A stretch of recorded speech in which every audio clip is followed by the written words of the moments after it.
আমি এখন বানাচ্ছি আলু কচালু। স্কুলে গেটের সামনে খুব বিক্রি হয়, যখন আমরা স্কুলে পড়তাম খুব খেতে ইচ্ছা করতো।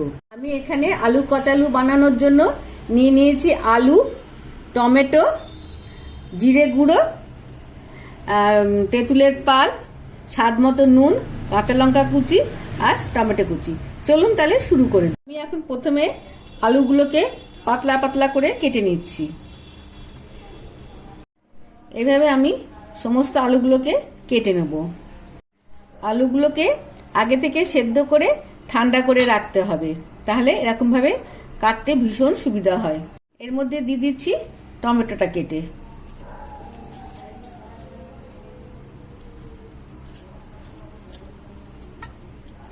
এবার আমি পেঁয়াজ কুচিগুলো দিয়ে দিচ্ছি। পেঁয়াজ, লঙ্কা, নুন আপনারা আপনাদের পছন্দ মতো দেবেন। আগে থেকে কুচি করে রাখা লঙ্কাগুলো, স্বাদ অনুযায়ী নুন। আমি এখানে একটু বিট নুনের ব্যবহার করব। এবার এখানে দিচ্ছি জিরে ভাজা গুঁড়ো,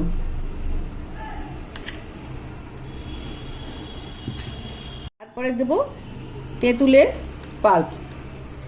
এটাই হচ্ছে আজকে মানে শোয়ের মাস্টারপিস। জলটা না দিলে একদমই খেতে ভালো লাগে না। এখানে বিট নুনটা। এবার আমি এখানে এক মুঠো ধনেপাতা ছড়িয়ে দিলাম।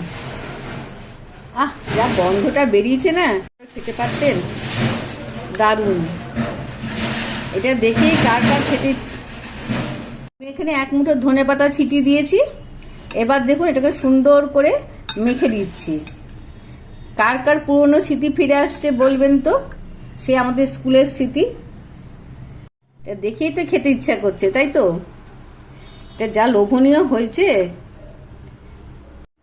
তৈরি আমার আলু চাট, যেটা খুবই ভালো লাগে খেতে আমাদের সবারই। আপনাদের জন্য আমি রেডি করে দিলাম। আপনারা অবশ্যই খেয়ে কমেন্ট করে বলবেন যে কেমন হয়েছে আমার আলু চাট। একবার দেখেই লোভ লাগছে খেতে। আমি তো এখন খাবো। আপনারা আমার মতনই বানিয়ে নিয়ে আপনারা খেয়ে আমাকে জানাবেন আপনাদের কেমন লাগলো। যদি কোথাও কিছু ভালো লেগে থাকে আমার এই রান্না চ্যানেলটিকে, তাহলে আপনারা প্লিজ সাবস্ক্রাইব করে বেল আইকনটিকে প্রেস করে আমার পাশে রাখবেন। যদি আমার চ্যানেলটিকে আপনাদের কোথাও একটুখানি ভালো লেগে থাকে, তাহলে প্লিজ বেল আইকনটিকে প্রেস করে সাবস্ক্রাইব করে আমার পাশে থাকবেন। নমস্কার, দেখা হচ্ছে আবার আগামী চ্যানেলে।